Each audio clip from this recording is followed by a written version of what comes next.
Good evening. It's good to get to be here with all of you. I know I've gotten to meet several of you, but I don't think I've gotten to meet all of you yet. So maybe after services I can at least get to know everybody else a little bit. Thank you all for having me. I preach over at the Augusta area. I preach at the Martinez Church of Christ, which is just outside of Augusta. But if you know where Augusta is, that's basically where we're at. It's a church that's a little bit larger than the church here. It's pretty similar in size. We have, on a Sunday morning, we have 80 or 90 people or so. But we actually just got back in our building just right when you all did. I think our last service outdoors was Memorial Day. We met outdoors Memorial Day to Memorial Day. So exactly 1 year of total outdoor worship. And we got to do all the heat and the rain and the wind and all the adventure of it, and it sounds like you all did too. But we were talking about how we were incredibly blessed. It's amazing how well that worked, how many Sundays it seemed like it was going to rain and then it was a perfectly blue sky the whole time. So we definitely could see God's hand at work in all of that. But it was so good to finally get back to being in the building and worshiping together again and hearing each other sing, and I'm sure it's been the same for you all as well. It was interesting during the pandemic. I have 4 kids, and my youngest is 4. And during the pandemic, we went up to Tennessee, and we're worshiping in a church up there.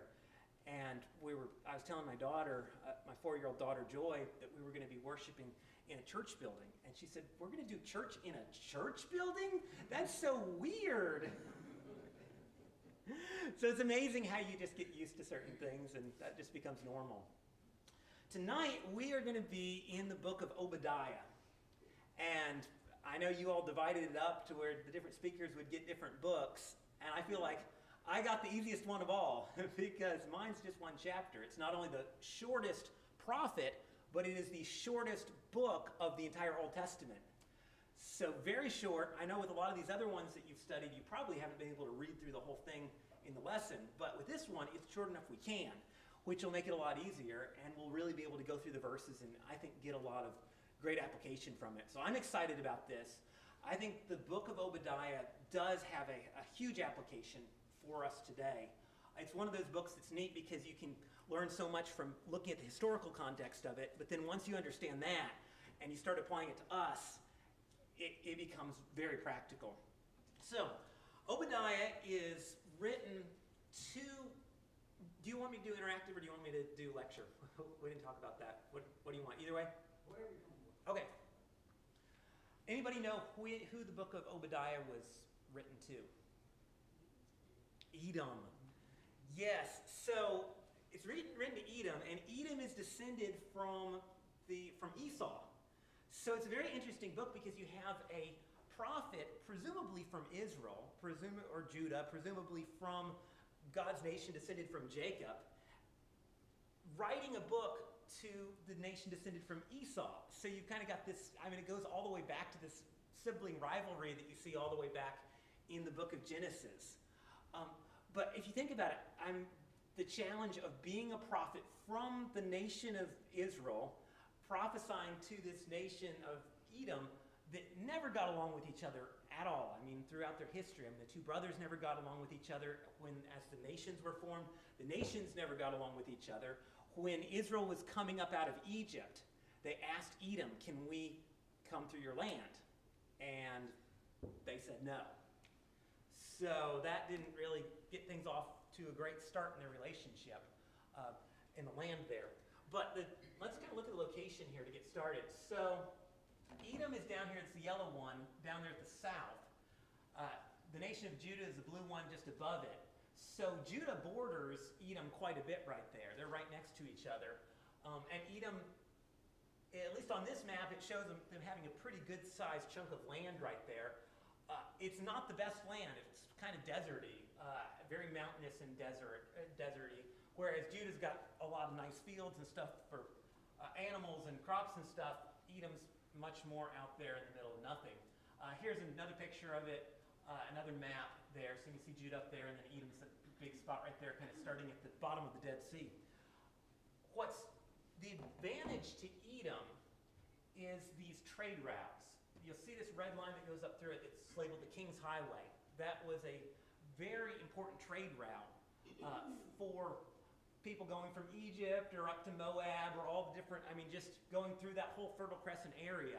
There was a lot of trade going back and forth. So if you control the trade route, you can put taxes on it and you can make a lot of money. And they did. So they were quite wealthy just from the trade going back and forth. And so, let's get to that in a second. And so they become quite wealthy. And then our timeline is, when the book of Obadiah is written, it's right after something happens to Jerusalem.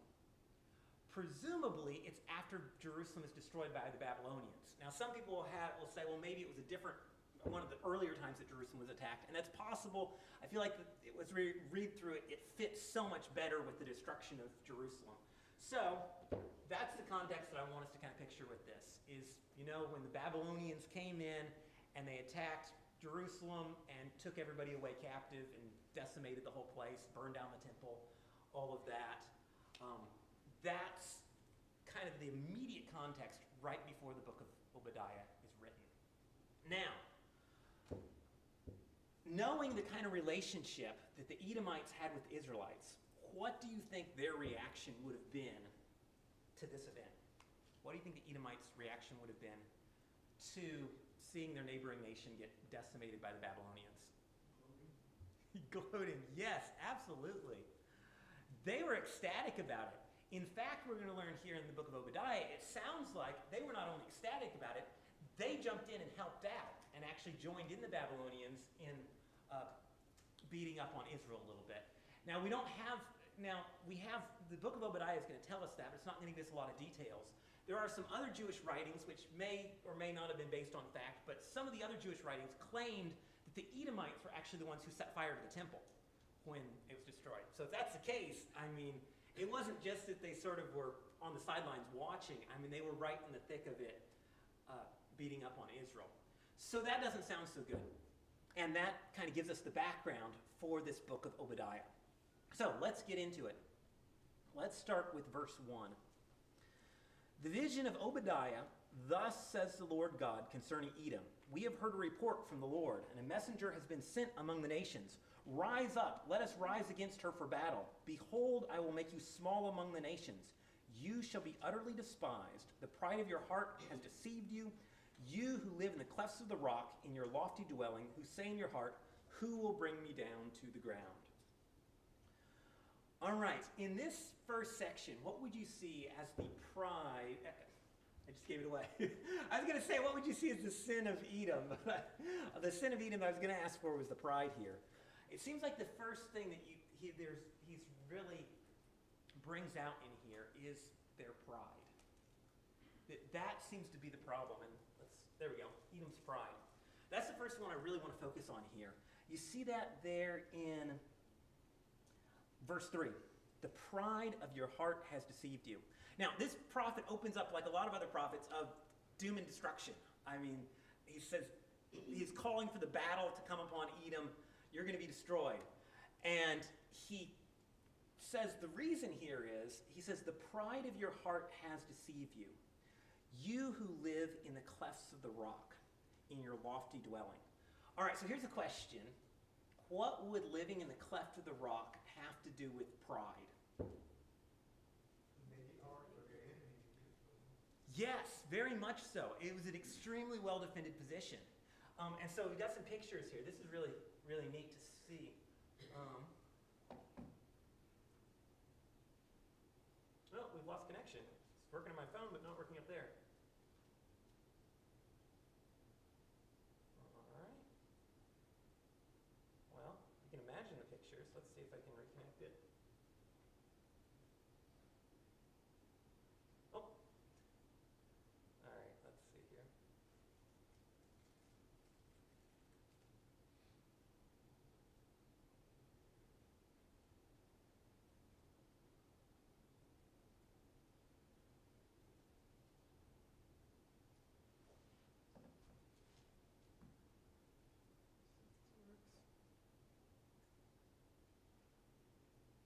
Was it the Apple TV or the Samsung TV?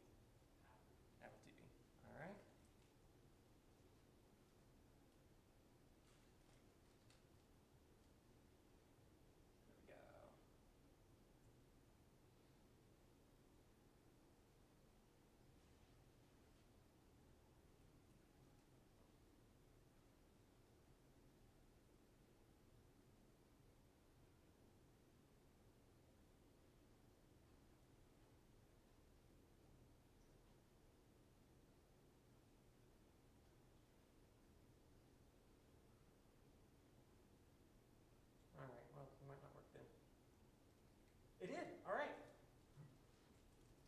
giving up.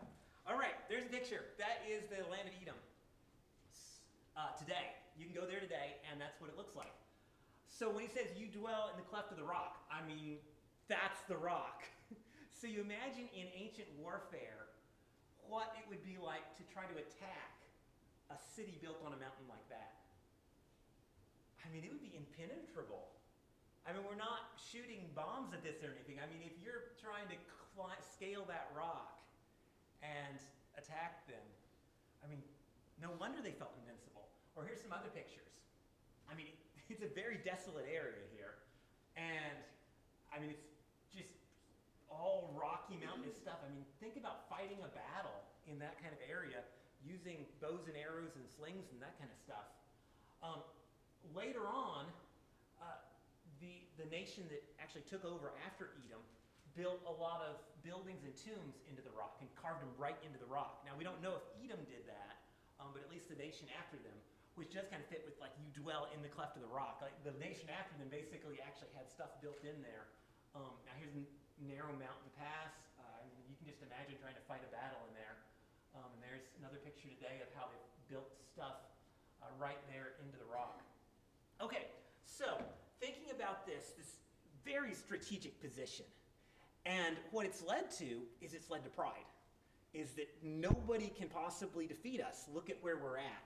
And so he says, verse 4, God says, though you soar aloft like the eagle, though your nest is set among the stars, from there I will bring you down, declares the Lord. So the picture they have of themselves is, we're up so high, nobody can touch us. And God's like, well, there's one person who can touch us, touch you, and it's me. It doesn't matter how high you are, I can bring you down. Now, the thing of pride and like building up higher and feeling like we're above everything else, to me, it takes me back to the Tower of Babel. It seems like a very similar kind of sin as the Tower of Babel, of let's build this tower to heaven kind of thing, and look at us. And nothing will be able to stop us. Nothing will be impossible for us now. That was Edom. And you can see why they were in that position because, I mean, from a physical standpoint, it seemed like they had everything made. So, here's what I want to do is I want to get into some application on this. So, some of the things I was thinking about before we go further in the book, thinking about the applications of pride. To me, there's a lot you can learn from this, from the kind. What led them to pride, I think, is really the same kinds of things that can lead us to pride as well. So you think about what was it that brought, how would we describe what was the cause of their pride? What do you think? Trust in themselves and in earthly things. Trust in themselves, trust in earthly things, absolutely. Yeah, and with that, there is this sense of invincibility, the sense that nothing can harm me, the stability that I have. I think that a lot of times, stability actually leads to pride. Now, stability is something that we all seek. All of us want to have stable lives. We want to be stable financially. We want to be stable. You want to live in a place that's stable. We're thankful that our country seems to be reasonably stable right now, unlike a lot of countries you could live in the world that are, not stable at all to live in. And so we thank God for the blessings we have here with that. And you can go on and on. You want a stable family.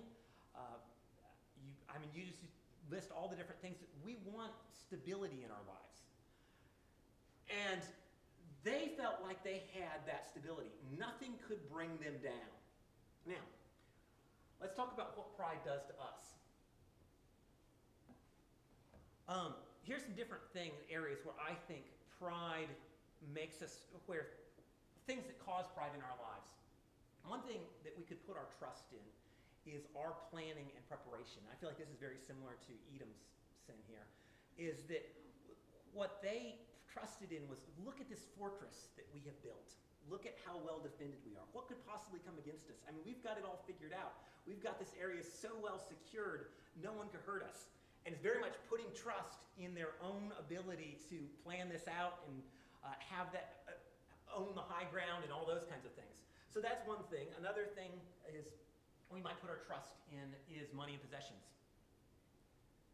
That a lot of times one of the things that makes us feel stable is that I've got enough money to be able to take care of myself. And the challenge with that is once we feel like we're very self-dependent and that everything's fine and I can take care of myself on my own, that immediately leads to pride. Because now it's no longer dependent on God, it's dependent on me. Or other things, human relationships. Another thing that we can pridefully put our security in. Now, here's what's interesting in this text is he hits all of these things. So I feel like he hits the planning and preparation with them being in the cleft of the rock there. Verse 5, though, to me hits the material things. Verse 5 says, if thieves came to you, if plunderers came by night, how you have been destroyed. Would they not steal only enough for themselves? If grape gatherers came to you, would they not leave gleanings? How Esau has been pillaged, his treasures sought out. So here he says, if some robbers came, I mean, the robbers would steal something, but they probably wouldn't steal everything. Or he says, when people are harvesting their field, they don't pick up every last little piece of grain. I mean, at least there's something left. But he says, God says, when I'm through, there's going to be nothing left. So here, as much as they could put their trust in their wealth that they'd accumulated, God says, all of that is going to be gone. Which is a really good perspective, because as much as we put our trust in wealth, God promises that there's going to be a day when all of that's going to be gone. When Christ returns, or when we die, wealth doesn't go anywhere. It doesn't go with us. Verse 7 takes us on to thinking about the relationships. All your allies have driven you to your border. Those at peace with you have deceived you. They have prevailed against you. Those who eat your bread have set a trap beneath you. You have no understanding. This is interesting. Your allies. How you think about it, God says they're going down, but here they are on this big cliffy rock that seems impenetrable. How is God going to take them down? What's he going to do? God tells them. He says what's going to happen is the people who you trust, it's going to be an inside job basically. The people who you trust, they're going to attack you from the inside. And one that shows just how the things we trust in don't last, how the things that give us so much security in the big picture, you never know. But secondly, to me, it says a lot about this human relationships thing. One of the things that gives us security is the relationships we have in this world. And hopefully all our relationships, last and continue to give us security and everything, but the fact is, relationships can be broken. And relationships can fall apart. And we've all known people who built their life on human relationships, and their life fell apart when those relationships fell apart. And it just goes to all of these things that we build our security on these various things in this world, and it leads to pride, and it leads to this self-sufficiency, and that was the problem with Edom. So, putting that together, here's the way I think of this. Here's a contrast. You've got Obadiah chapter 1, verse 3. It says, the pride of your heart has deceived you, you who live in the clefts of the rock in your lofty dwelling, who say in your heart, who will bring me down to the ground? Their security is their cleft to the rock. Now, you contrast that with a lot of the Psalms. Does anybody know a title for God in the Psalms that's kind of similar to this?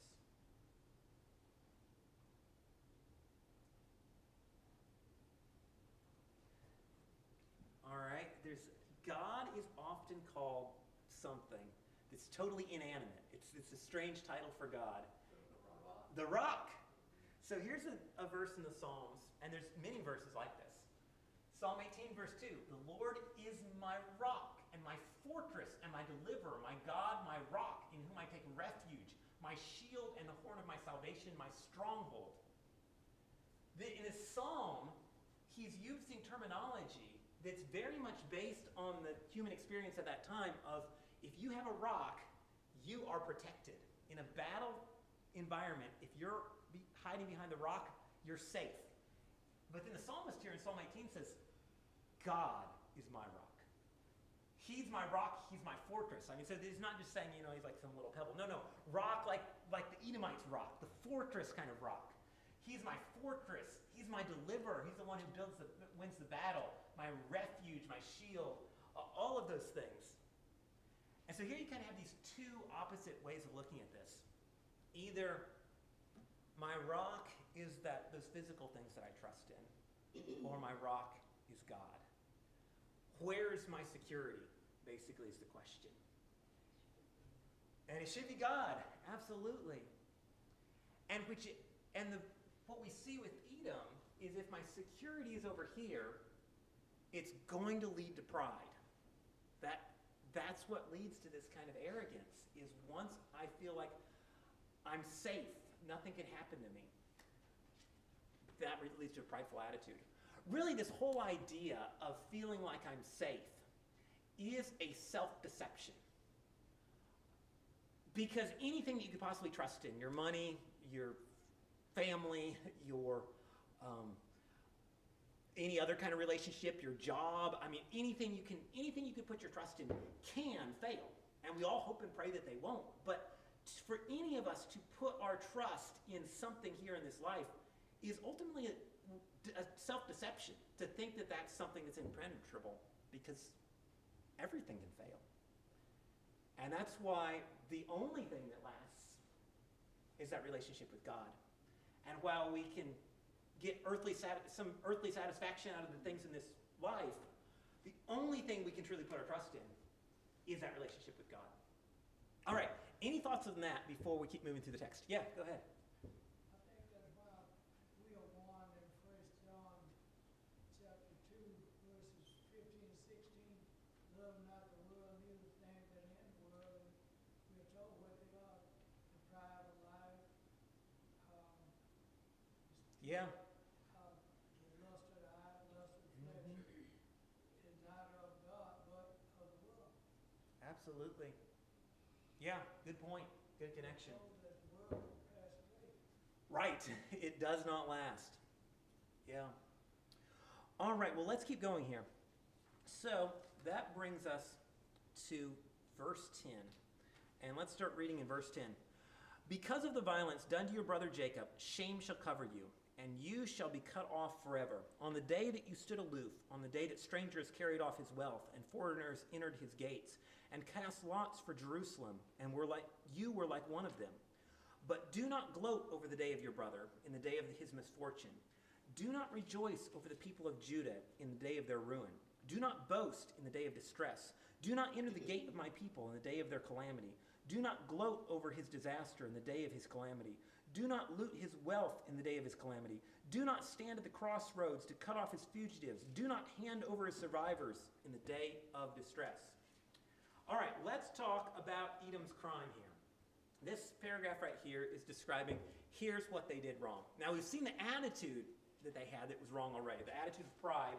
Now we're going to get to the actual thing that they did that was wrong. And it was this mistreatment of God's people. This really takes us back to the destruction of the temple, destruction of Jerusalem.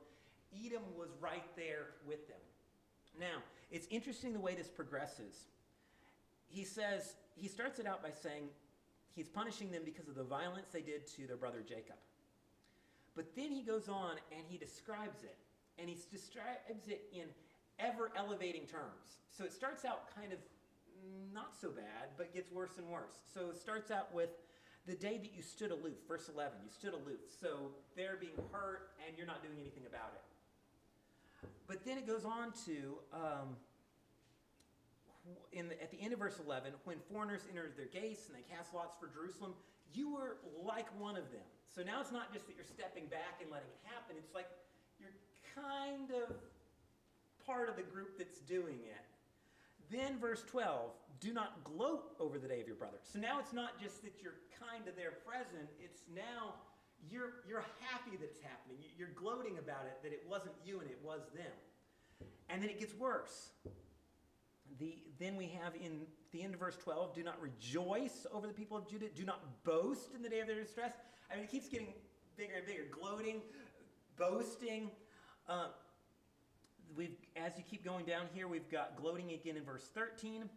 Then, at the end of verse 13, do not loot his wealth. Now they're taking his stuff. So now it's not just that they watched them be destroyed. They went there and used this as an opportunity to, hey, let's join in and take all his stuff. Then it says, verse 14, do not stand at the crossroads to cut off his fugitives. So like people are trying to get away, and they're there, Edom's there attacking the stragglers. And then verse 14, do not hand over survivors in the day of his distress. And so then they're, oh, we caught one, we got another one for you, here we go, give them to the Babylonians. You can see how it increases. It started out with this attitude of, wow, I'm so glad that they're getting hurt and not me, and ended up with, I'm going to be adding to their affliction. Now, how do you think, let's try to connect this together. We had the attitude of pride, and now we have this crime of harming other people. How do you think those two relate? Do you think there's any connection there between those two attitudes? Selfishness and the lack of love. That makes sense. So when someone's really self-centered, then all they care about is themselves, and therefore it makes sense that they would be harming other people. Yeah, I think that's a good way to think of it. Let's try to build some application off of this one. So thinking about, what does pride do to us? That when I have this really prideful attitude, or when any of us have this really kind of prideful attitude, what it does to our relationships with others. It obviously messes up our relationship with God. We've already talked about how it makes me put all my trust in myself, my own security, and it cuts off my relationship with God. But really, pride, I think, breaks our relationship with other people as well. And the way I was thinking of this is, here's the way I describe it. What we value in ourselves can cause us to devalue others. So here's what I mean by that. The thing I am prideful about with myself is something I can look down on others for maybe not having. If I'm prideful of my money, then I'm naturally going to look down on people who have less money. If I'm prideful of my knowledge, then I'm naturally going to look down on people who have less knowledge. If I'm prideful of my education, then I'm naturally going to look down on people who have less education. If I'm prideful of my relationship with my marriage relationship, then I'm going to look down on people who are single. The list goes on, because humans never run out of things we can be prideful about. We can be prideful about just about anything. But what it does is it breaks off, it fractures other relationships, because the way I think of myself, the way I elevate myself, I maintain that by pushing down other people. To keep myself elevated, I have to keep everybody else squished down. Any thoughts on that? Yes? I think bottom line, as you very clearly stated, we become selfish, independent. We don't need anybody, and that includes God. Mm-hmm. And once we start down that road, our heart becomes seared, and it makes it very difficult to turn it around. Good point. Yeah, absolutely. It just naturally separates people, because if you know someone that is a prideful person, you don't want to be around that person. So you're going to stay away from them on your own, even without them doing more, because that's not the kind of person that you like the company of. Yeah, good point. It's a natural divider between people. Yeah. Yes? It's also kind of a domino effect. It went from pride, that went down to betrayal. Yeah. So. Yeah, it's amazing the way that sin spreads and grows, and absolutely. Yes? Yeah, I think kind of with a lot of those points, I think we all have somebody in our lives who we look at who has done us wrong, and then when we see, almost like Edom sees, you see something bad happen to them, and the attitude isn't, sorrow. It's actually kind of like, oh, okay, they got what's coming to them. You actually get a little excitement out of it, or pleasure Yeah. out of it. When you see probably the attitude should be like the Lord looks at us. We wrong against him, but his attitude is not rejoicing against us when bad things come. It's actually sorrow that they did and wanting to turn. But Great point. I think that's what the pride kind of does to you. You look at somebody and you kind of Yes. Yeah, I think that's great. That definitely plays into this Edom-Jacob relationship because there was a whole history that went before this. So yeah, good point. All right, well, let's talk about God's judgment. Verse 15. Verse 15 is going to kind of change the feel of this whole book, kind of change the context a little bit. Verse 15 says, "For the day of the Lord is near upon all the nations. As you have done, it shall be done to you. Your deeds shall return to your own head." This is interesting that here he's been talking specifically about Edom this whole time, and then he suddenly opens it up and says, the day is coming on everybody. Now, I think this does a couple of things for us. One of the things I like about that is that it really shows us this book is not just about Edom and Judah. This is something that's going to apply to everybody. But the way he opens that is by saying, the day of the Lord is near on all nations. Now, does anybody know, what does the day of the Lord mean in the prophets? The day that the Lord brings judgment against us. Yes, absolutely. So in the New Testament, we have it very much talking about, the day of the Lord very much talking about final judgment day. In the Old Testament, sometimes it could be talking about final judgment day. Sometimes it could just be talking about judgment of a nation falling or something. But you often have this terminology, the day of the Lord, God's day when he's going to make things right. And in fact, the terminology is shared because it's so similar that those judgment days in the past are little miniature pictures of what's one day going to happen with the final judgment day. So he says there's days coming for all nations, not just for prideful Edom, but for all nations that follow that same kind of sin. So he says, verse 16, "For as you have drunk on my holy mountain, so all the nations shall drink continually. They shall drink and swallow, and they shall be as though they had never been." Now this is a strange phrase, this drinking. At first it seems, what is he talking about? They're gonna drink. What does that have to do with this at all? Turn over to Jeremiah 25. The idea of drinking is something that's used in the prophets quite a bit. It's actually a really common way of describing this. And I think I had it on mute. I don't know if anyone can hear me.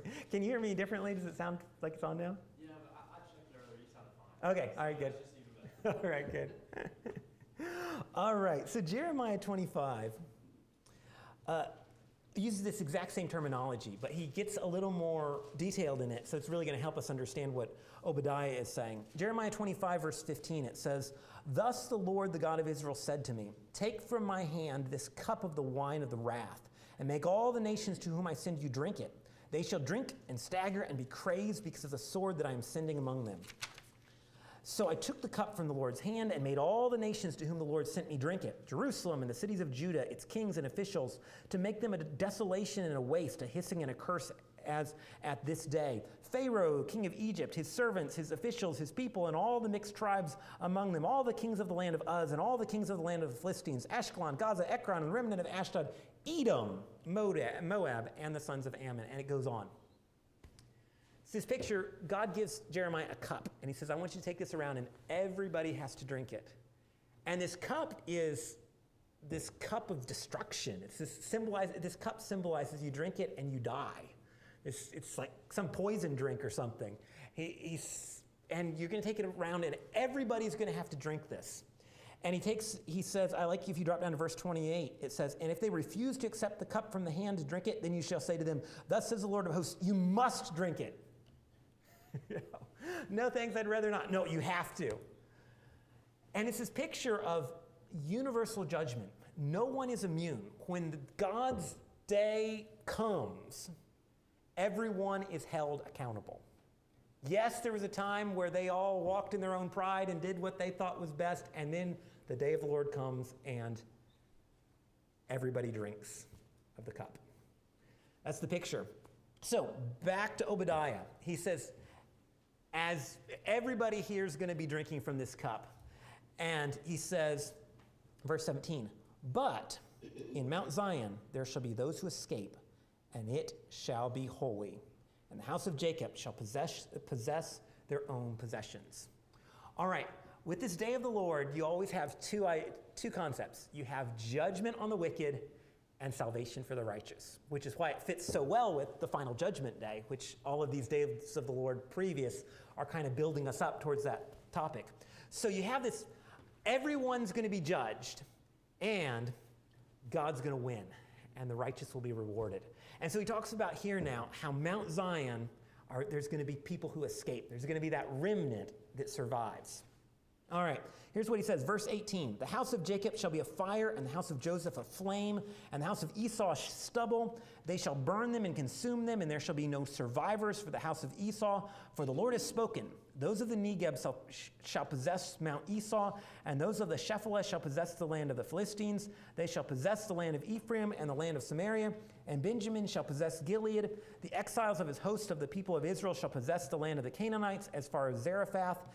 And the exiles of Jerusalem who are in Shepherad shall possess the cities of the Negeb. Saviors shall go up to Mount Zion to rule Mount Esau, and the kingdom shall be the Lord's. And that's the dramatic ending to the book. He says, Israel's going to come back to their land, and they're going to regain their possession. And then he has all these verses of saying how they're going to rule over here, and their land's going to be way up here and over here again, and they're going to regain all that territory. And then finally, the kingdom will be the Lord's. All right, well, let's talk about how this is all fulfilled and what this is really talking about. So here's what I love about the book of Obadiah, is it gives us this sermon on pride, teaches us about pride, and then it says, that's not just a problem with Edom at that one time. Really, it's a universal problem. It's something that all the nations are going to be judged for. But after the nations are judged, God's people are going to be victorious, and God will finally reign. Now, the thing I like about this, where it talks about how the kingdom shall be the Lord's, this idea that God shall reign. It's like pride is about me saying, I rule. I'm the one in charge. I'm the one who calls the shots, and I'm the one with security and everything. And then God says, there's going to come a day when nobody has any security. It's over. And then God will be in charge. And so this really gives us a window all the way into Christ's return. Now, is the book of Obadiah actually talking about Christ's return? Maybe, maybe not. Probably not. When you go back to this, how did this play out? It's interesting kind of looking at how the history of what actually happened to the nation of Edom. Between the Old Testament and the New Testament, a bunch of invaders came in and did push Edom out of their land, and they were destroyed off of their land. And those neat structures that we saw the pictures of were not built by the Edomites, probably. They were built by the nation that came in and conquered them afterwards. So they were conquered, and they were all scattered. And they went and lived in different places, and some of them lived in the land of Israel. In fact, actually, there were quite a few Edomites that actually converted and became Israelites. And what's interesting is some of the Edomites who came and lived in the land of Israel, we know about from the New Testament. So here's the trivia. It's not specified in the New Testament, but does anybody know an Edomite in the New Testament? We only know this from outside sources. So if you don't know it, that's not surprising, but it's a really interesting piece of trivia. Yes? We have no way to prove whether we were from the tribe of Edom or... Well, that's a good point. At this point, what genealogy do we really have? But here's the thing. The family of Herod, according to the records we have, which we do have records about the royal families there, were Edomites. And that's a really interesting concept. You think about, what do we know about Herod? All right, so Herod the Great was the one who tried to kill all the babies so that when Jesus was born, because he wanted to be king rather than Jesus coming and being king. And so I feel like you have almost the same picture again of Edom persecuting God's people here as Herod goes in and kills all the babies. And then remember when Jesus is on trial, he's on trial before Herod at one point. And Herod's soldiers there are making fun of him and everything. And again, it's very similar to the book of Obadiah, where you have the Edomites making fun of God's people, all the way to the point of making fun of God's son. And then you take it all the way to the book of Acts. Let's finish up here. Turn in the book of Acts to chapter 12. There's a Herod in Acts chapter 12. And to me, this is such a neat way to wrap up the book of Obadiah. Acts chapter 12 is about Herod imprisoning Peter. So here's what it says, verse 1. About that time, Herod the king laid violent hands on some who belonged to the church. He killed James, the brother of John, with a sword. And when he saw that it pleased the Jews, he proceeded to arrest Peter also. All right, so here's Herod, who from external records we know was an Edomite. Herod martyrs James, the first apostle to be killed, and then sees that people like that, and so then he locks up Peter. Here's Peter, one of the leaders in the church there, locked up in prison. It's like Edom's winning. It's like taking us back to the book of Obadiah again, where you have Edom is triumphing over Israel. God's people are decimating it, and Edom is elated. And here you have it again. Here's Herod. He's winning. And then, you know the story. An angel lets Peter out of prison, and he goes free when the church is praying for him and everything. And then at the end of that chapter, Herod, well, here's the story, verse 20. Now Herod was angry with the people of Tyre and Sidon, and they came to him with one accord, and having persuaded Blastus, the king's chamberlain, they asked for peace because their country depended on the king's country for food. On an appointed day, Herod put on his royal robes, took his seat upon the throne, and delivered an oration to them. And the people were shouting, "The voice of a God and not of a man." Immediately, an angel of the Lord struck him down because he did not give God the glory. And he was eaten by worms and breathed his last. But the word of God increased and multiplied. Herod was destroyed for the sin of pride. That here he's giving this speech, and the people start saying that the voice of a God and not of a man. And it says he didn't give God the glory, and so God struck him dead at that moment. And then it says, and the word of God continued to increase and multiply, that the church spread. And so when you think about the fulfillment of the prophecy of Obadiah, really what you have is it happened exactly like God said it would. Edom was decimated. Edom was destroyed. Their pride was destroyed. And then God's kingdom possessed the land. And you have the Jews possessing the land, but much more than that, God's kingdom, the church today, as it's spread all over the world, has certainly possessed the land and been the piece of God's blessing there. And as God said, and the kingdom shall be the Lord's. You certainly see that fulfillment through his church. So here's the way I would put this all together. 1 Peter 5, verse 6, humble yourselves, therefore, under the mighty hand of God, so that at the proper time he may exalt you. To me, that is the lesson of the book of Obadiah. Let's be humble, because we can either be on the side of the nations, the side of Edom, that's prideful, self-sufficient, feels like they have everything, or we can be on the side of God's kingdom, which is a kingdom of humility. And in the end, the kingdom shall be the Lord's. God will win. All right, thank you, everybody. Appreciate the opportunity to speak to you all tonight, and we'll close it there.